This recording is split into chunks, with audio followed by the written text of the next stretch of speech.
So we've had some, good morning, everyone. I'd like to call the legacy meeting to order. And we've had some members come in and had other commitments that had to step out briefly. But so maybe we'll do member introductions in a bit. But I just want to kind of start. I'm super excited to be on this committee again and to be given the opportunity to chair it. I'm a little bit afraid of doing that. I've all of a sudden had a different level of all sorts of new friends, and my jokes are being laughed at, and they're saying nice things about my hair, so I know they're lying about that. And but no, it's really an honor, and I really truly do believe this is a neat spot for all of us to be serving in.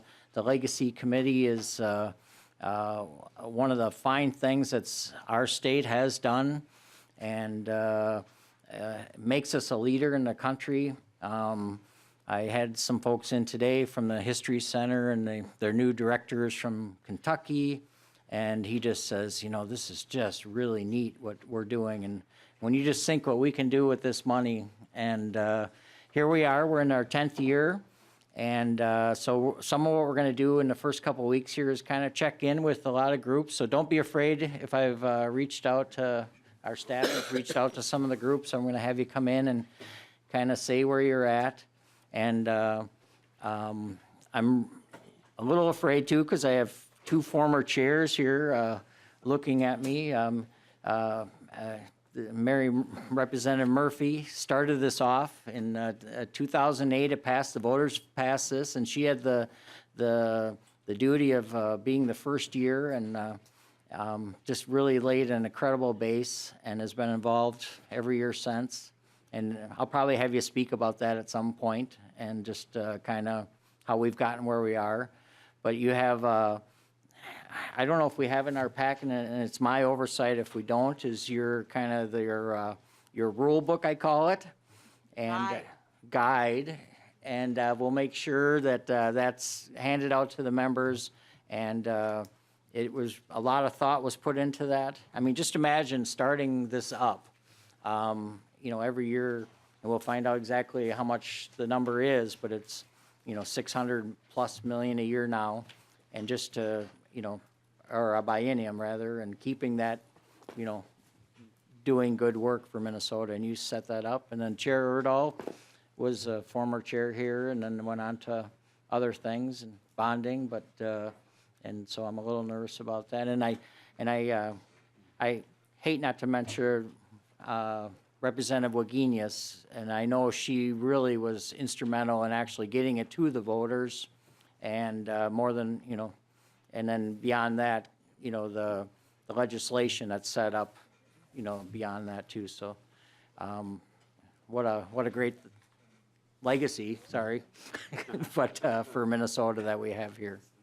So I guess we do have quite a few members. Well, maybe we could start with that. I hate to reach out to, I'll start with Representative Zhang over here, and then kind of work around. And I've asked you to do a little bit of homework just to kind of tell a little bit about yourself and how it might have been impacted by, you know, maybe one of the funds in legacy, or what you like to do perhaps in those areas, whether it's, you know, whatever it is. Whatever it left you to, but just give a couple of minutes of, not too much, because I think we did this in another committee and it got a little carried away, but, you know, just a brief introduction, and we're going to ask staff to kind of do the same thing. Mr. Chairman, are we supposed to have pictures? You were supposed to, or books. I'll be right back. Well, you need to hear people. All right, Mr. Chair, thank you. My name is Jay Zhong from District 67B. I remember many years ago when the Center for Hmong Arts got started, and Representative Saiktal was one of the first Hmong State House lawmakers who actually got funding from the Legacy Amendment to get the Center for Hmong Arts going. So I'm very honored to be here on this very committee that got an institution going on to preserve Hmong culture and history. So thank you very much for the opportunity. I look forward to working with all of you here. Thank you, sir. Representative Wagenius? Jean Wagenius. I represent parts of Minneapolis all the way to the south in the central part of the city and parts of Richfield. And you asked me to bring homework. Here's my homework. This is a book I'm reading. It's Sicker, Fatter, Poor, and it's about hormone disruptors, and it's a popular book. You don't usually see this in popular books about hormone disruptors, but it's what they're doing to our kids. And unfortunately, Minnesota talks about them, but does nothing about them. And so one of the things I'm going to want to talk to you about is, particularly for the grandparents among us, these things are generational. They go down, if there's hormone disruption in an earlier generation, it can be passed through to the kids and the grandkids. So we need to have some conversations about it, particularly because the Clean Water Fund, we spent $1 billion almost. We have no outcomes, and our drinking water is getting worse. So with that, the outcomes person, I will pass to is Representative Murphy. Thank you. Mr. Chair, I take from your opening remarks that we're given a broad overview of where we are today rather than where we were 10 years ago. But you said something that tells a short story about why they wanted to be on Legacy.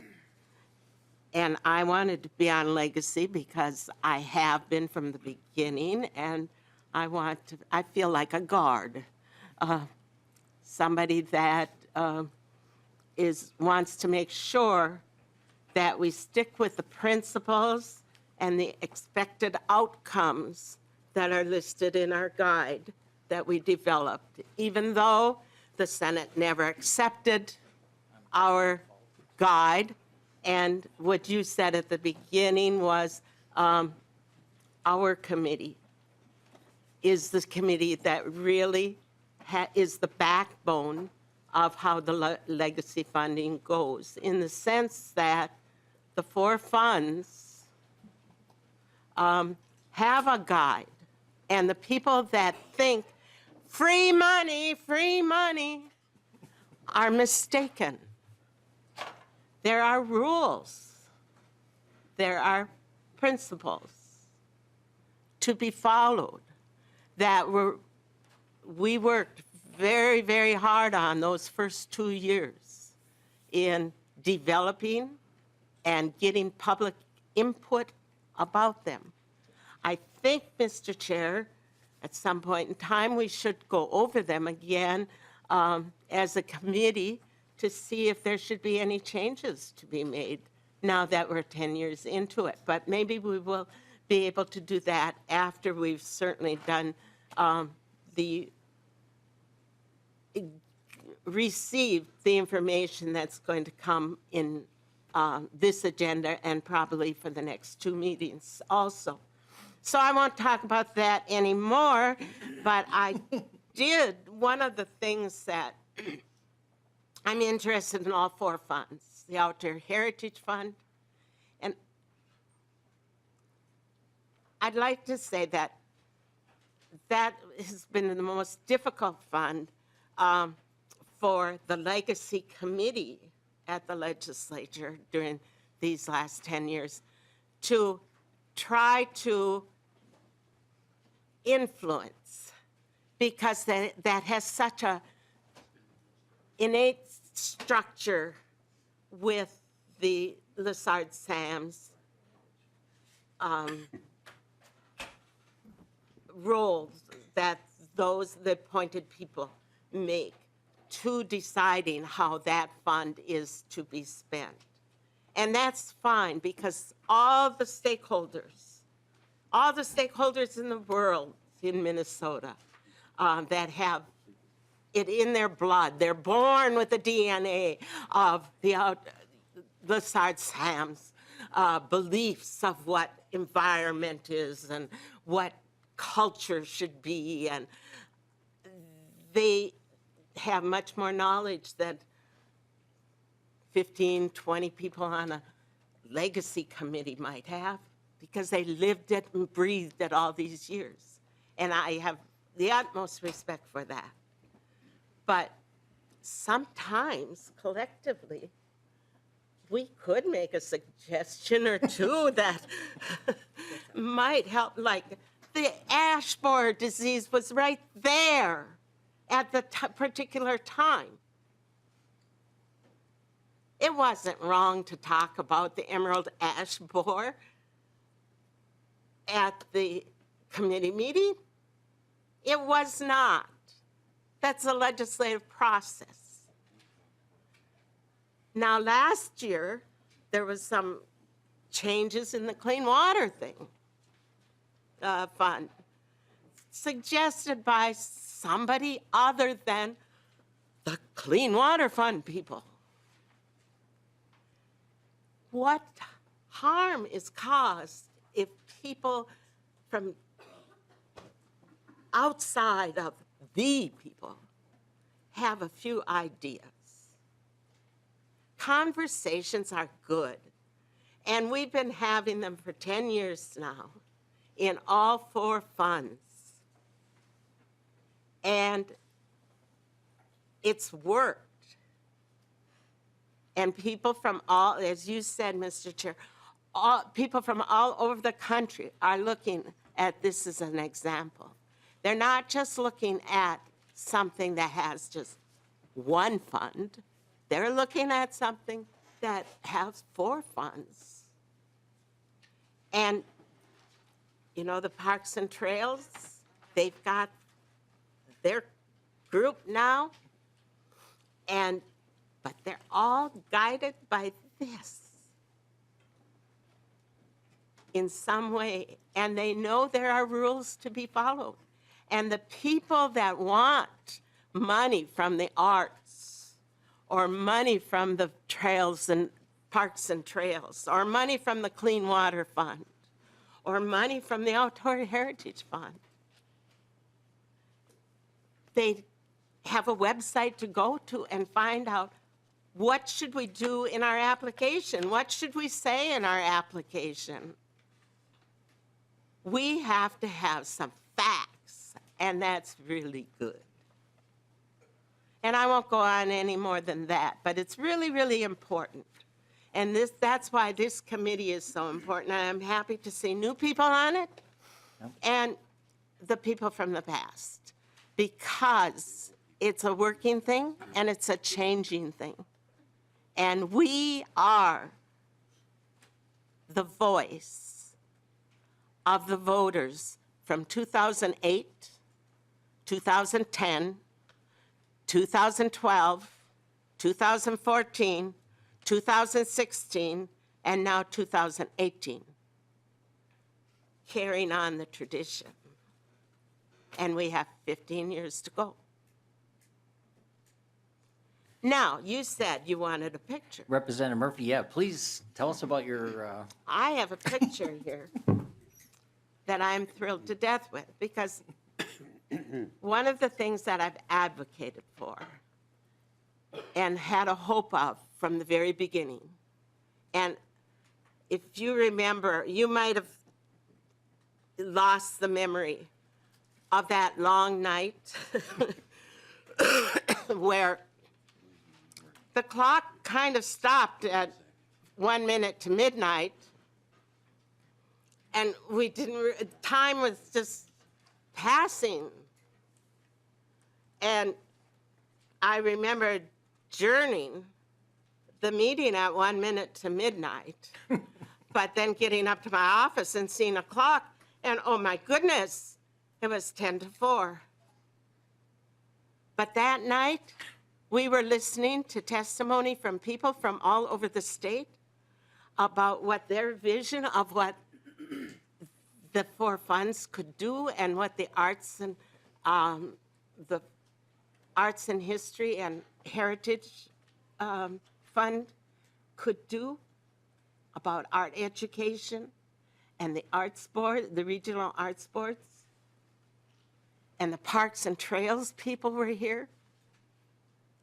And people were saying, this is my vision. And one of the things I always talked about as being part of the fourth fund was that maybe the regional art boards could have collaborative programs with the regional library boards. And it's worked. The funding hasn't been the same every year, but there has been money for library programming, not books, not mortar, not fixed things, but Minnesotans all over the state working with the arts boards and the library boards across the state have seen many programs and had many experiences for little kids and high school kids and junior high kids and kids of all ages and lifelong learning experiences.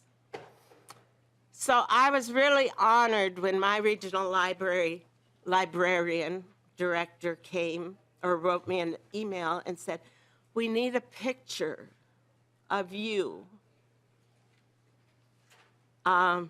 with a book, because that your contributions through the legacy bill, your contributions have made such a difference in the Arrowhead region. And we want to put your picture on a poster and hang it in the boardroom of the Arrowhead Regional Library.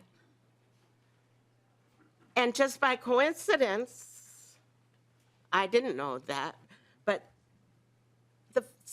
our photographer, one day in the spring of,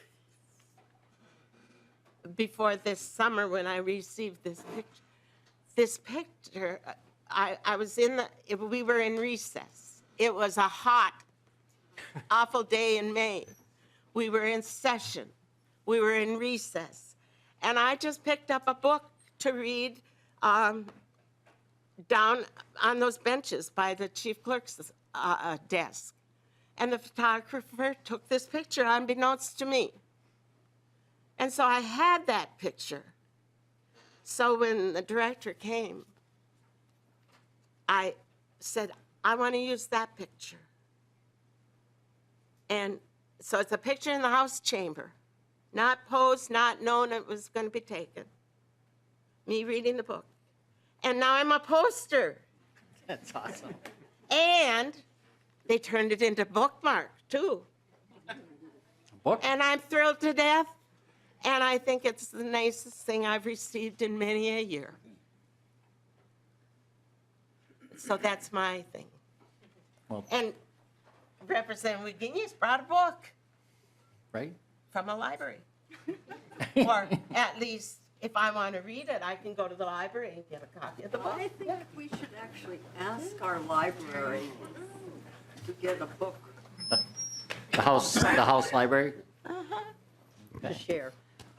Well, thank you, Representative Murphy. That was fantastic. I'm a little worried too much because I time. believe Representative Erdahl want equal time. So I saw him jotting quite a few notes, so we're ready for that. So I'm honored to have a vice chair here. She's a neighbor of mine in White Bear Lake, so we might hear a little bit about water from her, but I'm sure she's well beyond that. But go ahead. Good afternoon. Thank you, Mr. Chair and members and all the folks in the audience and watching. My name is Amy Wazelwick, representative from District 38B, which includes White Bear Lake, White Bear Township, Delwood, North Oaks, and part of Hugo. And I think all of the four funds are really interesting and really important. I happen to really like the Arts and Cultural Heritage Fund. I go to plays and things like that put on by smaller organizations, and a lot of those, the programs for those events have the Legacy Amendment little logo on it, and I always note that because that's something that I was fairly young when we voted on that, and so wanted to. I'm aware of it, and I acknowledge it and understand that that's part of what's being funded by it. I also brought an object. Actually, I wasn't prepared, but I brought this because I wanted water, and it actually is a Wiper Lake water bottle. And it has some canoe paddles on it. But so Wiper Lake is a very kind of all of the funds. We have Parks and Trails working on a trail project right now. Water, I'm sure a lot of you have heard about water issues in Wiper Lake. Also, we have a really great Wiper Center for the Arts and Lakeshore Players Theater that just got a new home. And we are actually kind of in the middle of developing the arts district. So all of those things are very important to Wiper Lake and the community. I grew up in Wiper Lake, so very important to me as well. So that's kind of my thoughts on that. Thank you. Good job. I'm going to go down and then allow Chair Erdahl to have some time. Representative Green. Well, thank you, you want Mr. equal. Chair. I hope that there's enough time left to hear the people who want to come and talk to us. But I'm Steve Green, and I serve Fair enough. District 2B, and so I'm in northwest Minnesota. Pretty diverse area. We have farming, agriculture, logging, industry, and then I also represent the White Earth Nation up there. I agree with some of the things that Representative Murphy said. We are here. We're kind of the watchdog here. I know the Legislative Auditor looks out for everybody, but we on this committee are supposed to be watching these funds and seeing where they're spent. And it is it's our duty to the people who are paying these funds in to make sure they're not wasted. I did not bring a picture, but I do keep pretty close track of the funds and where they go. And I did notice that a couple of years ago, someone did get a $10,000 grant to take a trip to the Caribbean to view the sunset, to get some ideas for art. So I may be looking to that for the next time. Fair enough. Representative Heitzman, the GOP lead on this committee, so thank you. So I appreciated, too, a couple of the comments Representative Murphy made. My district is the Brainerd Lakes area, District 10, 10A, and I've told people before, and I still think it's true, that I think that I have the most recreationally diverse district in the entire state. You name it, we definitely have it. All the water sports, all the boating and kayaking, canoeing, and fishing, and then the hunting sports, the trapping, deer hunting, duck hunting, all the waterfowl and upland game, all of that is in my district. And then the motorsports, something that does come up from time to time here in the legislature. I have ATVs and dirt bikes and four-wheelers of all sorts. So all these people trying to get along. And then just this last year, my girls finally talked me into horses. Right, yeah. I didn't approve of that. They were expensive, not to get, but to take care of. Yeah. It's an amazing district, and with so many different things happening along with the water and the forest areas in my district, there's definitely some things that are a draw to the metro, and so my 40,000 people will grow to well over, in some weekends, over 300,000 if it's a big BIR Nationals weekend and we have all the dragsters coming in and so on. So it can be a really interesting part of the state. And I also appreciated, Representative Murphy, one of your comments specifically referring to some of the ways that money is spent and that could be something that is revisited. And this is going to be a sore spot. I don't mean it to sound like that, but I have Mississippi Northwoods. And Mississippi Northwoods, I've been there many, many, many, many times. It's something that is a jewel in my district, but it has been controversial because of the resource, the monies that were spent there. I would just like to point out how precious it is to my community, how important it is, and how so many different people use it. And there are people that use it with a motorized vehicle. And, there's different feelings about those kinds of issues around the state, but in my part of the state, people love that opportunity, especially folks that aren't as athletic as others. You can go out and you can see 200, 300, 400 acres in a matter of a few hours and have a great trip. Those are kind of things that are really important to the people in my district. And I'm glad that we can at least talk about what those things might be, because those kinds of folks, maybe they'll show up to a meeting and talk about that. Maybe they will be heard, maybe they won't. And I like to try to be a voice for them. We're supposed to bring a picture, Mr. Chair, and I didn't bring a picture to show everybody, but you know this, some people might not. We had a number of storms in 2015, 2016, and I'm kind of a scrounger. I like to build something out of nothing. And so I have a little bit of a tree service business, and I took in a lot of material that was down and on people's homes, and I built an entire cabin, a timber frame cabin, out of all the timber that I reclaimed from my business. And so if anybody wants to see what that looked like, I have a little tour on my phone that I can show them. So thank you, Mr. Chair. I appreciate you giving us an opportunity to talk for a minute. Thank you, Representative Heitzman. And if you get a chance, I like to visit members' offices and everybody's, and you learn a little bit about everybody. He's got a full-size canoe in his office, so it's kind of neat. On the ceiling, not on. It's not his desk. Representative Bowe. Thank you, Mr. Chair. Greg Bowe, representing District 47B and Eastern Carver County and the beautiful Minnesota River Valley. And so pleased to be here, very excited about being a part of this committee. So outdoor heritage, clean water fund, parks and trails, and arts and cultural heritage, a lot of exciting subjects, and I look forward to being a part of that and working to find and maintain a reasonable and healthy balance between all these different items. So I did my homework, and I brought so I have two photos to share today. Number one is my son and daughter-in-law and myself enjoying the final stages of the MS-150, riding from Duluth down to the Twin Cities. And those of you who are parents will know that when a teenager asks if you'd like to do something like this, you have to say yes, because they don't always ask if you'd like to be involved in their life. And so I was excited to be a part of that. 150 miles is a long way to ride. You look at the map and it's downhill from there to here, but when you ride on a bike, it's not quite all downhill. But that was very exciting. That's photo number one. Photo two is a trail closed ahead sign that is the Minnesota River Bluffs Regional Trail that runs up the side of the river bluff and connects Chaska and Carver County to Hopkins and the Twin Cities. It's a very popular trail, and they had a flood in June of 2014 that took a small portion of that trail, and it's been closed ever since. And I get a lot of phone calls from residents who want to know when we can open this up. So it just points out the importance for trails and trail maintenance and connectivity between different communities. And so that's a part of what lights my fire. So I'm glad to be here. Thank you. Thank you very much. Representative Verdahl, you didn't want Representative Murphy a picture with your book or anything? That's what I was wondering about. Thank you, Mr. Chairman, for bringing that up. Representative Murphy, all you had to do is, come across the aisle. We've given you a book.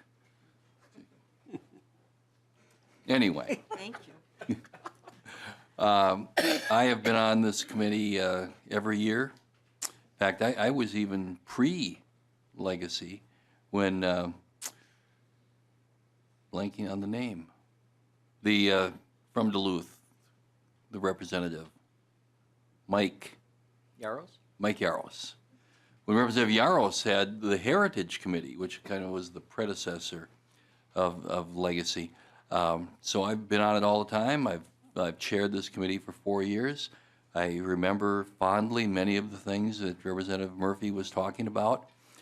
Certainly that meeting that went from 4 in the afternoon to 2 in the morning, and all the folks that came by. And boy, I can remember as we hit midnight and Representative Murphy announced to us that it's only 10 o'clock in California. And later on, we got to 1 o'clock, and it was only 11 o'clock in California. And then at 2 o'clock, we were done. So it was a very fine night, and Representative Murphy did a fine job helping to listen to all those folks who came in with all of their ideas. I can remember that it ended with Renata talking about having a cauldron in the Capitol yard and teaching children dances. So it was quite a night. For some reasons, has stuck in my memory. You know, there have been a lot of challenges with this committee over the years, and Representative Murphy very well explained a lot of them. Just a couple of things that have stuck in my mind. And again, you know, much thanks to Representative Murphy for doing those first couple of years and helping to set the stage for what the expectations were in the future. But certain things that hung over the administrative cost issue, and you know, we worked with Mr. Nobles and came up with administrative cost expenditures must be directly related to or necessary for, and that's something that we've tried to use as a guide since then, but it's a slippery slope that we dealt with there. Another was dividing the percentages with Parks and Trails between the Metro and the DNR and Greater Minnesota. And we wound up at 40-40-20, and please, no one try to change that. That was a real headache to try to come up with what we finally did. But I've enjoyed the service on this committee, a lot of good things we have done. And again, what amazes me yet to this time is that in the middle of the Great Recession, the people of Minnesota voted to increase their taxes to do these things. That's true. And so we owe it, you know, to the people to make sure that it is spent as they wished. And there are occasional blips in this that we need to deal with and have dealt with. You know, every now and then one of the regional arts boards might spend the money a little bit differently from how we think it should be. Every now and then, maybe a library will give $40,000 to an author, not me, for one afternoon, and you know, that's kind of hard to explain to the public. So it is something that we do have to be watchdogs over. You know, that year in the budget, I cut $40,000 from the State Arts Board. And never intending that it be permanent, but just to make a point on the first go-around that we were aware of that. That one happened over in Stillwater. Of course, you know, you mentioned White Bear Lake. We tried to do some things there. I think if you really want to get back at Matt Dean for anything, just name a trail after him over there. So again, thank you for the opportunity to continue. Oh, almost forgot. Oh. Yes, we do have a picture here of the Litchfield Opera House, a recipient of funding from this committee and from the Legacy Fund. The outside has been restored. It's a 1900 opera house where the Land O'Lakes was founded, where basically the Minnesota REA was founded. The first all-electric farm in the country was established and assigned out of that building, my grandfather's farm. So anyway, we are still restoring. Just last night, the board of directors met trying to pick out colors for the inside. Will it be beige? Will it be burgundy? We don't know yet. But they're working on that, and there just might be a bill this year to try to help them get over the hump as far as what they're doing with the Opera House. But it's a building that was once on the top 10 most endangered buildings in the state of Minnesota, and now is well on its way to being a valuable contributor to our community. Well, we had Representative Hausman here for a few seconds. So I'll just do mine quick. I spoke quite a bit in the beginning, but I just grabbed a picture from Christmas Eve here, and this is the chaos of my home we're skating and just kind of being goofy and some sledding, even though there really wasn't much snow or anything. But, so obviously, I care about all the funds. I have like many of us, I have a daughter that's in a band, and so we go to many concerts all over the state of Minnesota and the region, so that's pretty fun. And but I typically get outside a lot. I'll have to have you, since you're an expert with wood cutting, because that changed a lot of my outdoor activities after last year. But I think have you get them on the ground, and maybe I'll cut from there. But Do we need to bring a sawmill down, Mr. Chair? but anyways, it's just kind of a Americana, I think, or Minnesota winter scene of chaos around my home. So I thought that kind of captures stuff that's important to me. So I'm sorry this has kind of got out of control, but I think it was really nice to I think of all of us to get to know each other better, and also for the people in the crowd to kind of get an idea of who we are and what's important to us. But I really do believe this committee is different, and I think there is a lot of, and I think this institution as a legislature could learn from us as a committee, or historically that we are friendly. So I don't know if we can just quickly go through. So we have GOP staff. If you want to just quickly say who you are, and then if you brought homework, if you didn't, that's fine. But depending on how we do it, and then we have our staff as well, and then we'll have the. Go ahead, just quick. If you Mr. Chairman, I did bring homework. My name is perfect. Harry Miracle, in the House GOP caucus researcher for the Legacy Committee. Perfect. And I brought a print of Glendalough Park, which is up in Otter Tail County. And to me, this was a park that was actually established when my grandfather was in the legislature as a senator from Otter Tail in 1992. So it's received legacy money in the past, parks and trails. And so this hangs in my office. And it does have President Eisenhower and Nixon, who were both visitors there in the painting. So, Got bonding money this year, didn't it? and it did receive bonding money for a new visitor center in last year's bill. Well, thank you very much for being here, and thank you for doing your homework. I'm impressed. Representative Murphy. Mr. Chair, Representative Nornis gives us the opportunity to donate to the walk to raise money for Glendalough.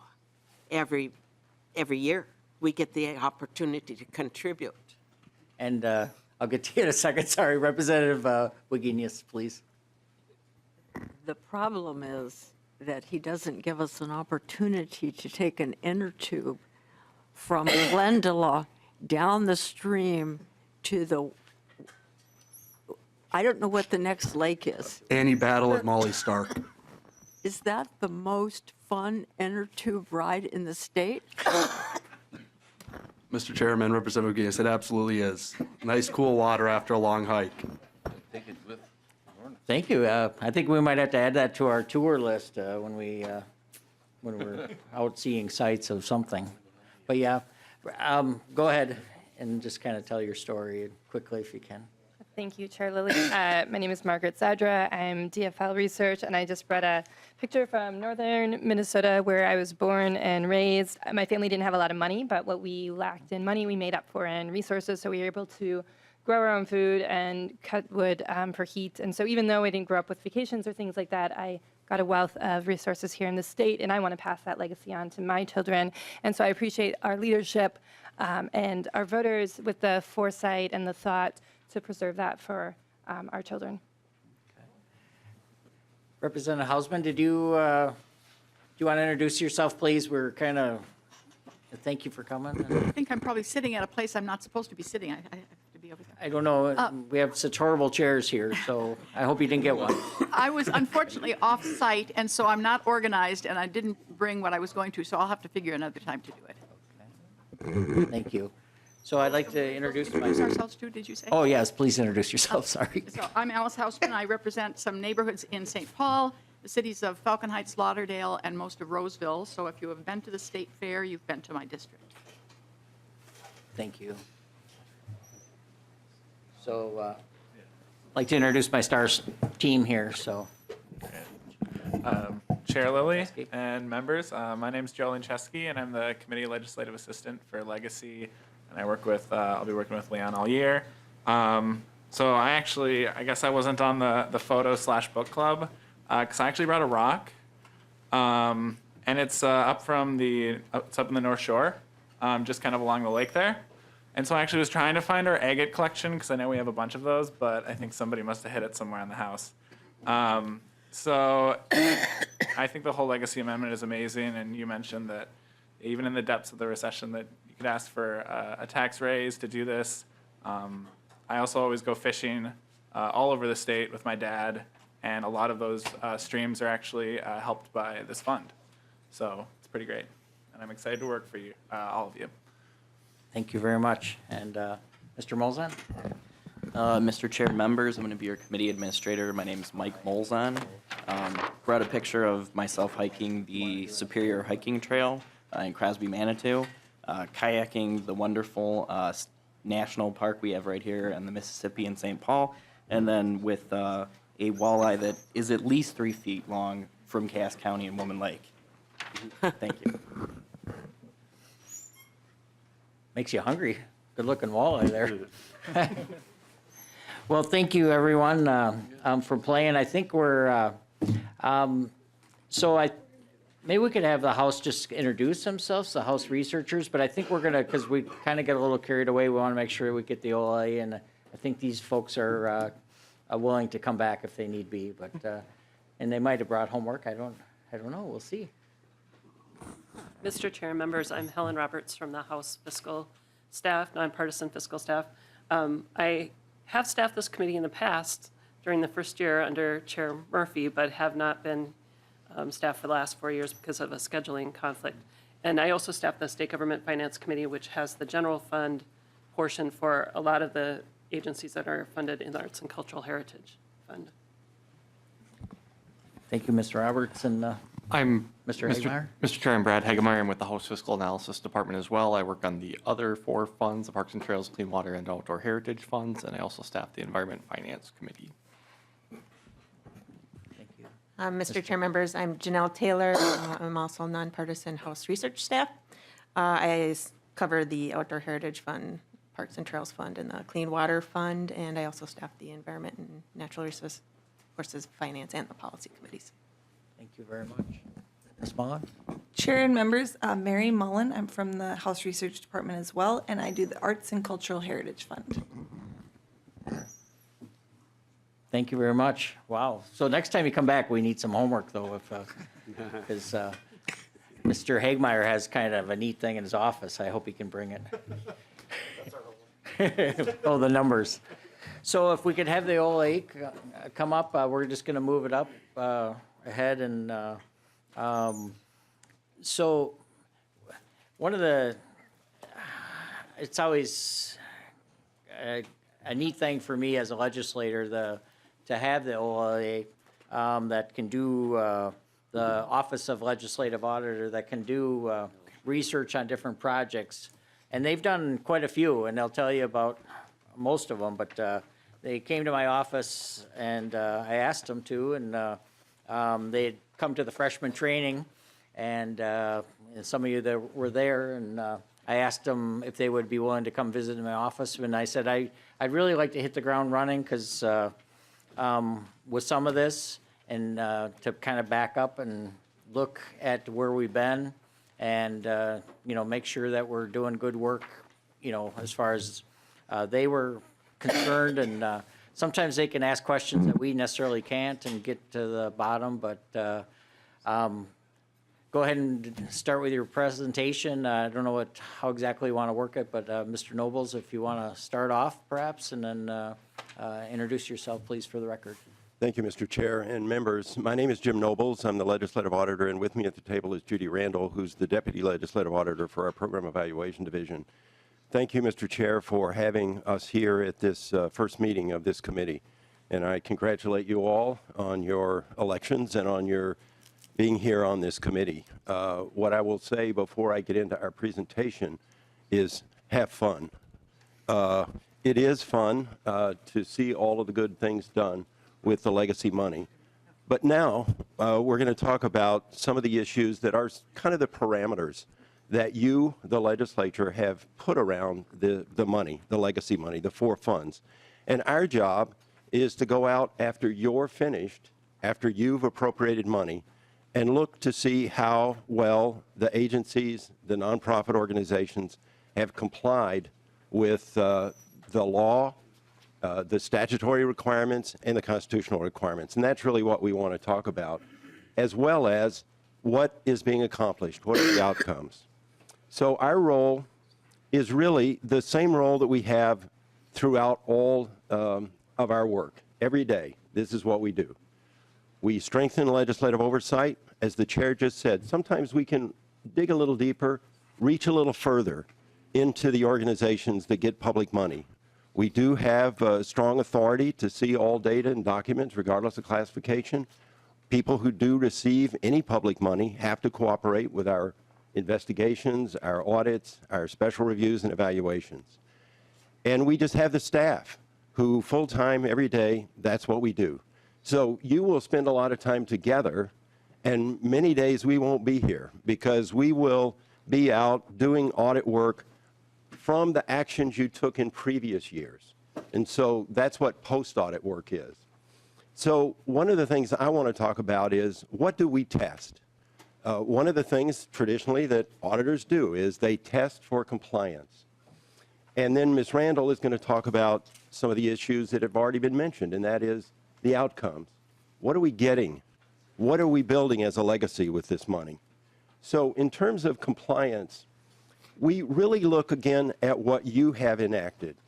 First, when we say we're going to go out and do some audit work, we look at the appropriations law. And I meant to bring one to open it up, but they're sitting there behind you. But that's the first thing we do. We say in 2015, 16, 17, whatever period of time we pick, we open up the appropriations laws. We can't look at all of the appropriations, all of the programs, all of the projects, but we'll pick a population of appropriations. And then we'll have a sample of those, and we will go out and we will first say, did the people who received this money spend it on the thing you said in the appropriation law? And one of the really important and I think really neat things about this committee is that you deliberate so long and in such detail on exactly what you want to accomplish, and you do say some fairly specific things often about how that money is going to be spent in the appropriation law.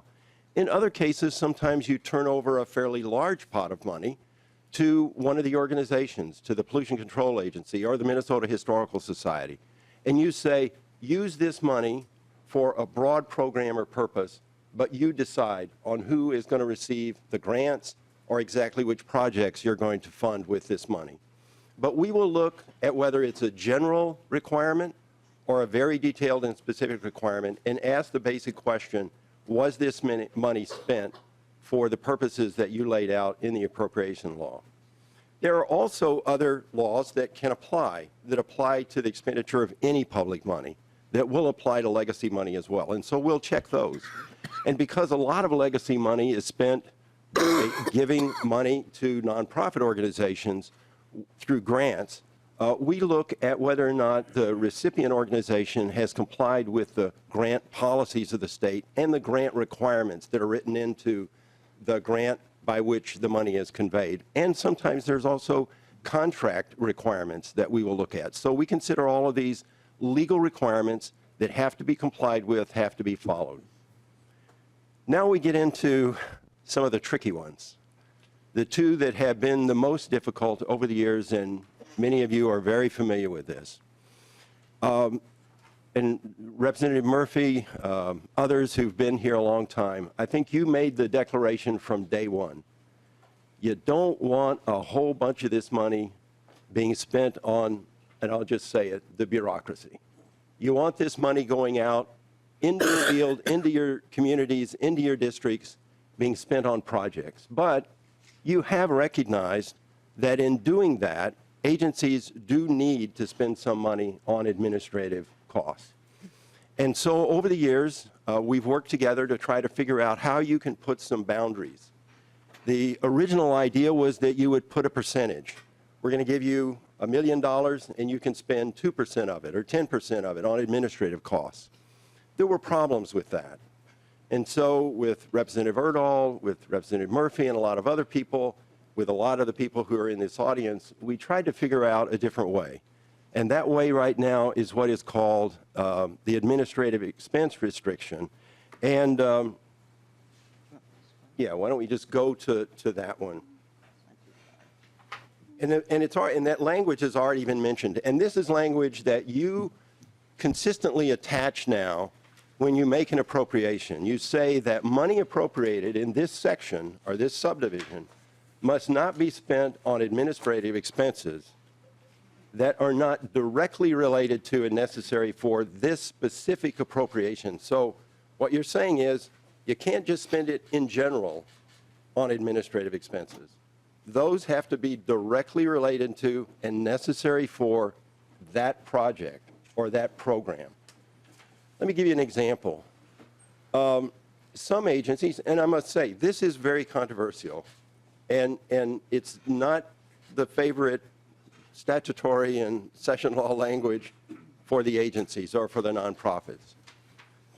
They think it is a little bit too narrow to have to document that this legacy money was spent only for administrative costs that were directly related to and necessary for that particular appropriation, because they say, gosh, we do a lot of legacy work, and we've got to have money from all kinds of sources, general fund, game and fish fund, to support our legal department. So why can't we take some of the legacy money, some percentage of it, to pay for the costs of our legal department? Other funds pay that.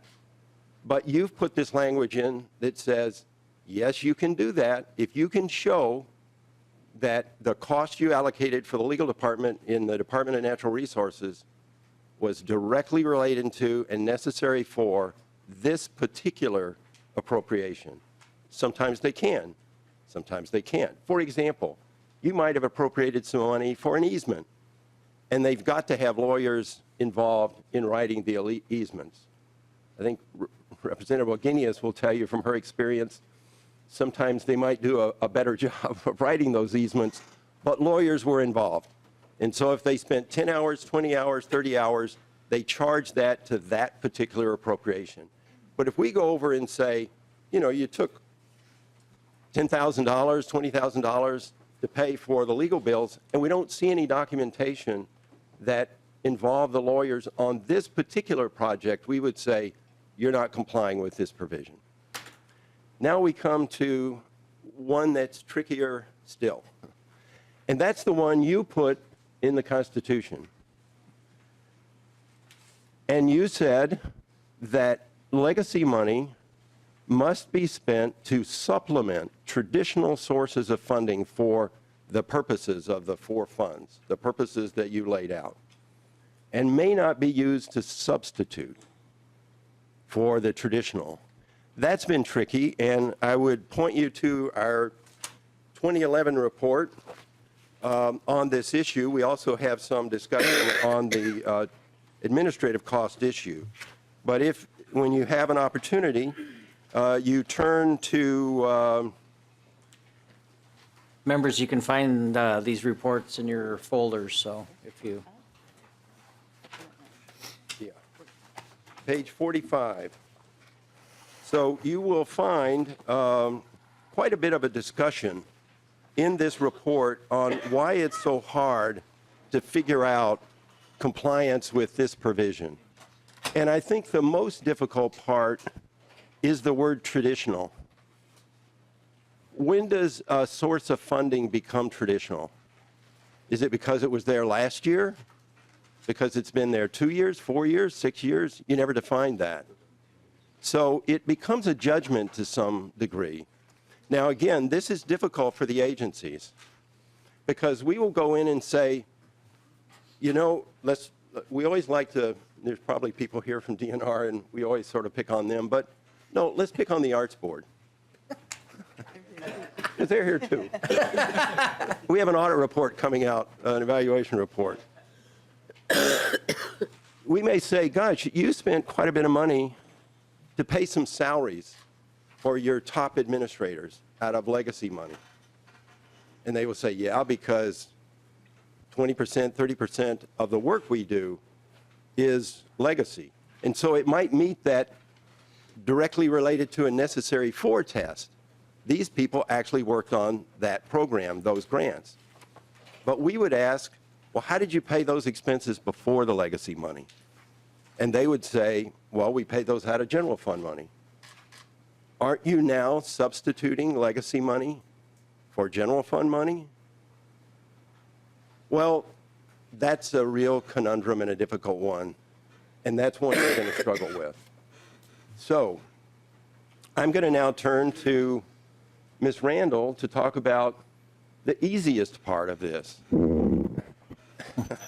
Thank you, That Mr. is figuring out the outcomes, measuring what's the results. Thank you, Mr. Nobles. Ms. Randall. Thank you, Mr. Chair and members. For the record, my name is Judy Randall. I'm the Deputy Legislative Auditor for the Program Evaluation Division. And yes, Mr. Nobles was being sarcastic when he said this was the easiest part of all. I think the voters and you all put legacy funds into place because we wanted outcomes, right? We're spending a lot of money to achieve some desired outcome, but exactly what those are and then determining whether we've achieved them is actually a lot harder than I think we all wished it was. So first of all, let's just talk about some desired outcomes. Surely they're going to vary by fund, but really you can drill down and identify different layers of outcomes. I'm going to continue to pick on the Arts Board because they're here and it's easy to pick on them. What is the desired outcomes from the money we're spending with the Arts and Cultural Heritage Fund related to the Arts Board? Is it to have more art? Is it to have more artists? Is it to have more people go enjoy the arts in whatever form that may be? Maybe. Or maybe it's to change people's attitudes towards art or towards different cultures. I mean, the outcomes that we desire from these funds can be either very narrow or very broad. I think there's a good argument for saying we want them to be as expansive as possible. But as they become more expansive, they get harder and harder to measure. Sure, we could measure the number of art gallery showings and dances and sculptures, and we can measure those relatively easily. But how do we measure changing people's attitudes through art, changing people's attitudes to different cultures through art? That gets a lot harder to measure. One that seems that it should be easier to measure is one I know Representative Wagenius is really interested in, and we all are, is the cleanliness of our water. I mean, I think we would all agree that the Clean Water Fund should help to achieve clean water, cleaner water. But figuring that out is actually really difficult. In your packet, we have an evaluation that we issued 2 years ago called Clean Water Fund Outcomes. So you would think that in that evaluation, we would be able to say what the outcomes were from the Clean Water Fund. And what we actually say is it's really hard to measure that. First of all, we need to have some baseline information. Where are we starting? What is the pollutant level of our different bodies of water and our rivers? So we have to establish some of that baseline data. And then we have to go back and measure, say, okay, we measured the baseline of the Minnesota River. Let's just make it easy, right? 10 years ago. All right, now we're going to go back and measure it again. We've put in buffer strips, we've done permitting, we've done a whole bunch of activity. And now we're going to go back and measure it again. What if those measurements showed that the level of pollution in that part of the river was the same as it had been 10 years ago? Is that success? It might be, right? I don't know. I mean, it might be that because of all of those activities, we stopped that portion of the river from getting more polluted. It may not be a success. Maybe we could have done better. So measuring outcomes is difficult now, and it's going to continue to be difficult. And unfortunately, I think what Mr. Nobles and I are here to say is these issues, the administrative expenses, the supplant question, and outcomes are going to be continuing challenges for this committee throughout your time here. We do have some recommendations that aren't really, they're not the silver bullet, but they're things for you to think about as you do your work. One is keep paying attention to these issues. They've been here for 10 years. They're unfortunately not going away. And I think it's really good to have them at the top of your mind. The other thing that we would encourage you to do is, as different organizations and agencies come to you requesting funding, whether it's funding for a new activity or a funding to continue the legacy funded work that they've already been doing, ask them to provide you this information. Ask them to demonstrate how they are using the money and whether they're using it for administrative expenses or not. Ask them how they funded this money before. Or how they funded these activities before, and is the legacy money being used to supplement activities, or is it being used as a substitution? And then finally, ask them to show you the outcomes that they've achieved. Certainly for new organizations requesting new money, they won't be able to do that, but a lot of these organizations and agencies 10 years in have received legacy money before, the ones who are coming to ask for you for money again. Ask them to show you what they've achieved. And maybe it's a simplistic outcome, or maybe it's one of those more detailed, expansive outcomes. And people are going to be at different levels of being able to provide you information, and their activities are going to be at different levels, and that's okay. But I think 10 years in, it's fair to start asking those recipient organizations to demonstrate what they've accomplished with the money. I will also just note that, as Mr. Nobles mentioned, we are just wrapping up right now an evaluation on the Arts Board, especially focused on their grants administration, and we plan to have that ready for release in a couple weeks. And so when that's ready, we'll certainly be happy to talk with you more about that. And in there, not only do we talk about the grants administration and some of those compliance things, but we do touch on outcomes and the Arts Board's efforts to measure those as well. So we too can be a part of this ongoing conversation with you as you continue to provide this oversight of this important set of funds. So with that, Mr. Chair, Mr. Nobles is saying no. So if there's any questions, we'd be happy to answer them. Thank you. Thank you both very much for coming in. We do have a couple questions, but I just really want to thank you for coming in. I just really thought it was important that we start here, and especially with the 10th year. But you've done a lot of reports. These reports are they're at the table, or should be. You certainly have them on your website. We did make a mistake. Mr. Keller is in the crowd today, and he asked that we did not incorporate it with our meeting notes or something, right? They're not on our website, so my apologies, and but we'll try to do a better job in the future. But Representative Green, you have some questions, or? Yeah, thank you, Mr. Chair, and thank you guys for coming today. I first of all want to commend you for the work that you do. I've worked with you in the past, and always been so pleased with the information I get from you, and how nonpartisan you are is amazing to me. When you work in a place like this and you can remain nonpartisan, I think it's great.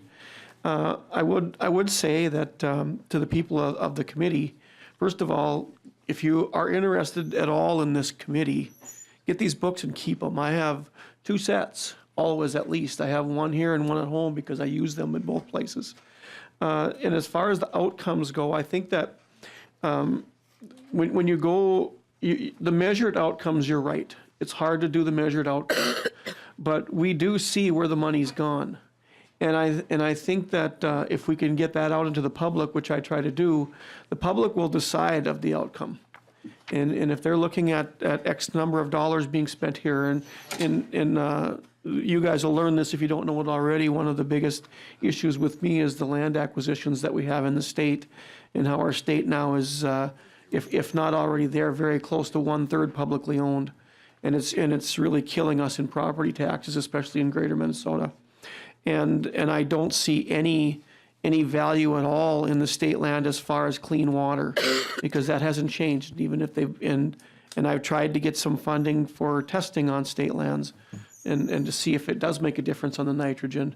But that, I'm getting off subject, but I think just knowing when the agencies turn in what they've done with the money, and then you going in and telling us, yes, they complied, no, they didn't comply, and it gives us an opportunity then to look for bills for the future as to how to correct the things that you give. It's just been invaluable, so thank you again. And Mr. Chair, if I might just thank Representative Green. He has really been one of our best customers, shall we say, for our reports. He reads them, he knows what's in them, he follows up on them. He takes this issue of accountability and oversight very, very seriously, so I really appreciate his work. Thank you, Mr. Nobles, and And that is true. Representative Green has been persistent and thorough on that, and it's good. Representative Zhang? Thank you, Mr. Chair. Ms. Randall and Mr. Nobles, I've been approached by some new nonprofit groups trying to seek funding, and I'm just wondering, you mentioned a lot about compliance, but what are the consequences if they are not in compliance, especially for new institutions who come in and can't follow through? Mr. Nobles. Chair, it really depends on what the noncompliance is. Sometimes noncompliance occurs because there are misunderstandings, because people have not written the grant agreement very clearly. Maybe the organization that provided the money needed to provide more education. So if we find that that's the case, our recommendation would be that you solve that problem. You try to be more clear. It hasn't occurred very often, but I will just go from that point where it's just misunderstanding, an innocent mistake, let's say. If we were to find with any public money spent by anybody that it was used illegally for an illegal purpose, an organization gets money from the state and spends it on personal expenses, we would investigate that and turn that over to law enforcement.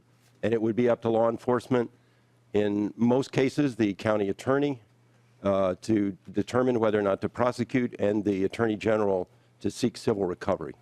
Sometimes agencies seek that civil recovery or recovery of the money before it goes to civil action. So depends on the severity of the issue.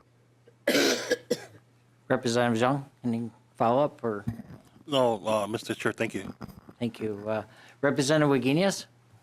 Well, thank you, Mr. Chair.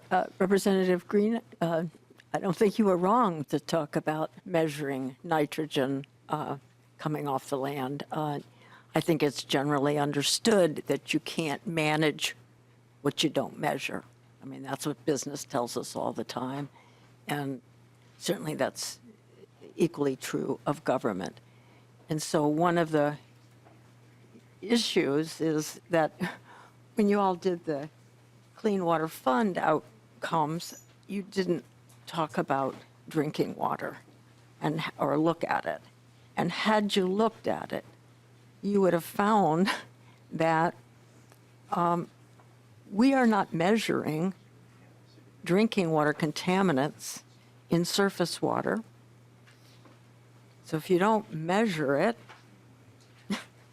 how can you manage it? And there are actually 25 systems in Minnesota that use surface water for drinking water. It's probably about 25% of our population. Nobody knows exactly the number. So I think that's something we need to talk about, Mr. Chair. Thank you, Representative Wagenius. Mr. Nobles? If I could just respond to that, Representative Wagenius is absolutely correct. And, you know, I would only point out that we always have to take a topic and scope it into what we can manage to do. And sometimes we scope out certain issues that we think are important, you think are important, and that's why our work is never done. We can always go back. And in fact, I would really like to, and I know you've got other things you want to talk about, Mr. Chair, with other people, but I just want to maintain a close relationship with this committee and hear from you on what issues you're seeing, what issues you want us to address. It sometimes will take us some time to come back to you with a report. So it won't be like you'll ask us today and we'll come back tomorrow, because you want us to be thorough and you want us to be accurate.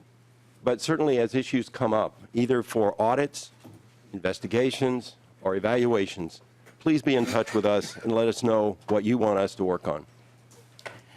Thank you, Mr. Nobles. I hope everybody's heard that, and certainly that's why we invited you here today. And I know you and your team have just been great for this particular committee, but the whole legislature, as well. Representative Hausman, sorry. Thank you, Mr. Chair. And mine is more to the committee and to you. As I look at all this and sort through, I'm overwhelmed. And I wonder if the voters ever imagined we were going to make it this complicated when they voted. Because, I mean, knowing voters the way we do, I mean, they do look for information, but I mean, they make their decisions fairly simply. And I'm guessing most voters went to the polls and said, absolutely, I want clean water. Absolutely, I want parks and trails. Absolutely, I treasure arts and culture. And I want to put more money into them, period. But we've put a lot of rules and oversight that I wonder if the voters had ever intended it to be this complicated. Representative Hausman, I don't know if that's a question. I highly doubt that the voters gave it. You know, I mean, I'm sure it varied with each voter. I do think it's our duty, just my sense from serving on the committee, I think we are of some higher level of responsibility to really look at all of it and make it a little more complicated, if you will, to just make sure it is doing good work. I just, and so at the end of the 25 years, we can say, you know, that we did good work in clean water. We've done good work in the outdoor heritage area and parks and trails, and the same with, you know, with the arts. So I think the voters, you know, each voter, I'm sure, votes for different reasons, but I think ultimately, I think we're held to a higher standard, and I think I guess I, as chair, would expect that we would, you know, expect that of the people that are requesting money, so. And Mr. Chair, I think Representative mostly Hausman. I'm reflecting in terms of what's in front of us today. Yep. That, I mean, I think it's a little bit in response to this. Thank you, Representative. And thank you, Mr. Nobles, and thank you for coming, bringing your team. You have, like I said earlier, you have an amazing team, and Ms. Randall, thank you for coming as well. So we're going to jump over here to some of our House nonpartisan team, and we're going to start with Ms. Taylor, I believe, and just kind of work through. We're under a little bit of rush here, but we can certainly have you back, or they're on the third floor as well, or varied in the state office building, and can very accessible also to answer questions and in each fund or whatever it is. So, Ms. Taylor. Thank you, Mr. Chair. You should have a document called Legacy Amendment that has the House Research logo on it. I'm not going to go through all the detail here, but I encourage you to read it if you want a little background. It sounds like from, you know, the round table that a lot of you are very familiar with the funds already, so I'm just going to go over the big highlights. As you know, the voters passed a constitutional amendment that increased our state sales tax by 0.3% for 25 years. Those revenues go into the four funds that we've been talking about. The first one I'll talk about is the Outdoor Heritage Fund. This receives 33% of those revenues, and the Constitution requires that those funds be spent to restore, protect, and enhance wetlands, prairies, forests, and habitat for fish, game, and wildlife. When the amendment was passed, some enabling legislation also went along with that, and it established the Lessard-Sams Outdoor Heritage Council, and they provide recommendations to the legislature on how to use those funds.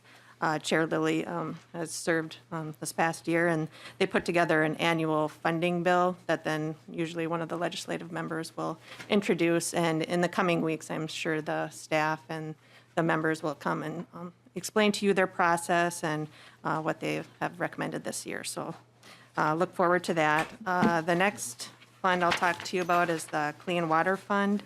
It also receives 33% of the revenues, and by the Constitution, it's the money can only be spent to protect, enhance, and restore water quality in lakes, rivers, and streams, and to protect groundwater from degradation. There's also a provision that requires 5% of, or at least 5% of the funds to be spent on to protect drinking water sources. There's also a council that makes recommendations on how to spend this money, and that's the Clean Water Council.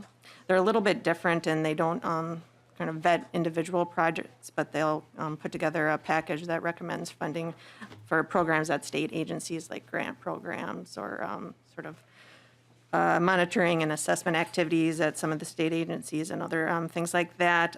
They put together a report, and this is a 2-year report that has their recommendations. And this, the governor and the legislature typically use those recommendations to put together their funding recommendations. And again, I assume the Clean Water Council will be before the committee in the coming weeks to go over what they recommend this year. The next fund I'll talk about is the Parks and Trails Fund. They receive 14.25% of the funds. This is by constitution required to be spent to support parks and trails of regional and statewide significance. There isn't an overarching council that makes recommendations on this, but as Chair Erdahl alluded to, it was kind of contentious. So a while back, the legislature required the DNR to convene a working group to put together some consensus recommendations on how to spend that money. And the 40-40-20 split was alluded to. And what that means is that 40% of the funds would be recommended to go to the DNR for their state parks, their state trails and rec areas. And then another 40% would go to the Met Council that would be distributed by, there's a formula in statute that says how that would be distributed, but that goes out to 11 different implementing agencies that sort of run the metro regional parks. And then the remaining 20% would go to regional parks and trails in greater Minnesota. And they did establish recently the Greater Minnesota Parks and Trails Commission, and they make recommendations on how to spend those funds, and the legislature has largely followed those. So that's about all I'm going to say, and I'll turn it over to Ms. Mullen. Ms. Mullen. Thank you, Chair and members. I'm going to talk about the Arts and Cultural Heritage Fund. There's a handout. I'll just hit the highlights of it. Like Janelle said, each fund has a certain percentage from the sales tax, and the Arts and Cultural Heritage Fund gets 19.75% of the total amount collected. The Constitution requires that the Arts and Cultural Heritage Fund be spent only for arts, arts education, and arts access, and to preserve Minnesota's history and cultural heritage. There's no permanent council or other group that makes recommendations. The legislature bases their funding decisions largely on input from stakeholders. The arts and cultural heritage appropriations have predominantly been spent on programming and education. Some examples of this are nonprofit radio and television, individual artists, arts organizations, educational opportunities in arts, history, and culture, zoological programs, American Indian language and historic preservation, museum upgrades, and historic preservation of historic sites and artifacts. The funds go to a fiscal agent, a state agency, council, or commission who either uses the funds for their own operations to do new programming or education, or to provide grants to outside nonprofits working in arts, culture, and history. The State Arts Board, according to statute, gets 47% of the annual appropriation. That makes them the largest recipient of state Arts and Cultural Heritage Fund money, and 30% of that funding goes to the regional arts councils, which are located throughout the entire state. There are 11 regional arts councils. The Historical Society has also been a regular recipient, and they use the money for their own History Center programs and other operations, as well as giving grants to local historical societies. Projects funded by the Arts and Cultural Heritage Fund have to be located in Minnesota. They have to supplement traditional sources of funding, not supplant them, which is what the auditor was talking about. And they have to have grant agreements consistent with the state grant agreement management laws, as well as the reporting that's required to the Legislative Coordinating Commission, which you heard a little bit about. In the year they're funded, by January 15th, they have to provide that information to the LCC, and that website is, it's the Legacy website. It covers all 4 funds, and it's a great place to look at projects that have been funded. The final funding requirement is that 5% of the projected receipts have to be reserved and not appropriated in order to make sure that there isn't an issue if the forecast is inaccurate, and this applies to all 4 funds. So there is a 5% reserve from the forecast. There are two, there's one sort of bar graph in here that looks at funding from the last biennium, and then the last 2 pages of this publication give you a list of all the people who've been funded in the past from Arts and Cultural Heritage money. So if you're interested, that's there. Thanks. Thank you very much. Mr. Hagar? Mr. Chair, I'm Brad Hagemeyer again from the House Fiscal Analysis Department, and just following along with our counterparts in House Research here, there's 4 different graphs you have on the sheets that look like this. Since it's a we've had 10 years of funding now. We decided to pull together the last 10 years and about how much has been funded at a very high level here for you, but we can certainly work with any members on individual issues or smaller detail if you'd like. The constitutional amendment was passed in 2008. The first appropriations were made in the laws of 2009 for fiscal year 2010. So that's the very first appropriations made out of the 4 legacy funds. And I'm just starting with the Outdoor Heritage Fund first, if you'd like to look at that one. You'll see the first bar on each set of graphs for fiscal year 10 or 11 or 12, whatever year it is, are the tax receipts, and those are just pulled from the consolidated fund statement. You can see we started out around $70 million. The tax receipts are nearly $120 million now, I believe, for going forward. I don't believe we have a bar graph, so we'll make sure. Do some members have them? I don't. Oh. We'll make sure you get one. Go ahead. I'm sorry to interrupt. Okay, that's fine. Then I'll go very quickly on it. As you can see, it's been kind of steadily growing on tax receipts. Just be somewhat cautious. We do base the 5% reserve on the various forecasts. And we have had negative forecasts where we've had to balance our budgets out a little bit.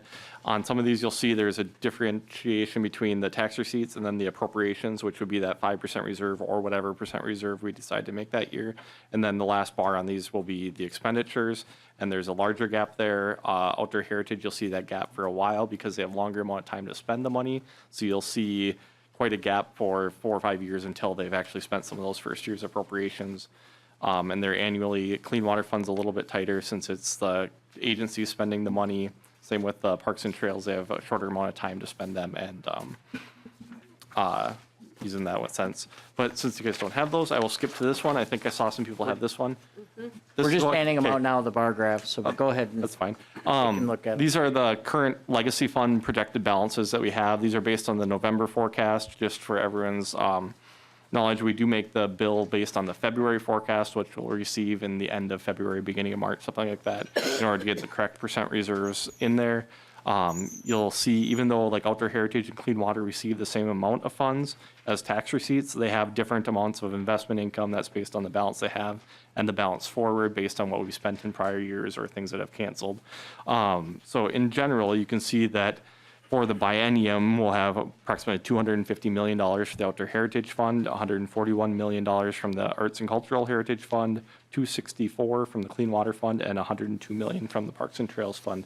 That would be available to spend, but again, that can go up or down based on the February forecast. And we kind of keep that 5% reserve, unlike the state budget, which has a number of revenue sources. We're tied to just the sales tax, so a bump, even though we might have a increase in a forecast, the sales tax could still be down, which can affect the legacy funds. Thank you, Mr. Hagmeyer. Ms. Roberts? Or is it all done? I think he covered it. Oh, okay.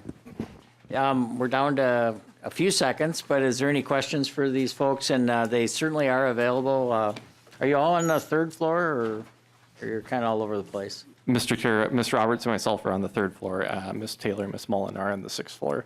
But we're in committee every week as well, and you can call or email us if you have questions. So I think we had a good meeting. My apologies again. We're going to post the stuff that wasn't posted and make sure that that's available for the public. And again, thank you for bringing homework.